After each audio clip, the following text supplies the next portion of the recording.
Hello guys, வணக்கம் மக்களே. Latest ப்ரோமோவில் பார்த்தீங்கன்னா இங்கே வீடே சந்தோஷமாக இருக்குது. எதனாலன்னு பார்த்தீங்கன்னா சரவணன் அவங்க அப்பா பேச்சு சண்முகம் பேச்சை கேட்டுக்கிட்டு வராரு. சந்தோஷத்தில் சண்முகம் எல்லாருமே இருக்கிறாங்க. கார்த்திக் அண்ணன் சொல்லிட்டு அப்போது சண்முகம் சொல்கிறாரு, வழி தவறி போயிட்டான்னு நினச்சேன் என்னோட பெரிய பையன். இப்போ நம்மக்கிட்ட நம்ம வழிக்கு வந்துட்டான்.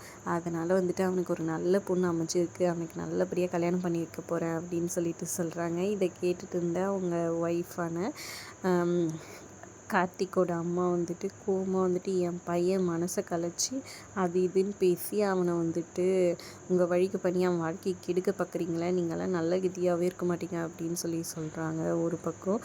ஆனாலும் அதெல்லாம் மீறி சண்முகம் சரவணன் கார்த்திக் அண்ணன் 3 பேரையும் கூட்டிகிட்டு போயிட்டு அந்த பொண்ணு வீட்டில் தட்டு மாற்றிட்டு வராங்க. சந்தோஷமாக சரவணனுமே சந்தோஷமாக இருக்கிறாரு. இருந்தாலுமே அண்ணனுக்கு ஒரு டவுட்டாக இருக்கிறதுனால கார்த்திக் கிட்ட எனக்கு என்னமோ இந்த இவங்க ரம்யா சாதாரணமாக விட்டுற ஆள் கிடையாது, ஏதாவது ஒன்று பிளான் பண்ணுவான்னு சொல்கிறாங்க. அதுக்கேற்ற மாதிரி கரெக்டாக ரம்யா அவங்க அம்மா கிட்ட பத்திரிக்கையை காமிக்கிறாங்க. சரவணன் பேர் போட்டு பத்திரிக்கையை கொண்டு வந்திருக்காங்க. இதை வச்சு என்ன பிளான் பண்ண போகிறாங்க, என்ன நடக்க போகுதுன்றதை பொறுத்திருந்து பார்க்கலாம். வீடியோ பிடிச்சிருந்தா லைக் பண்ணிக்கோங்க. தேங்க்ஸ் ஃபார் வாட்சிங்.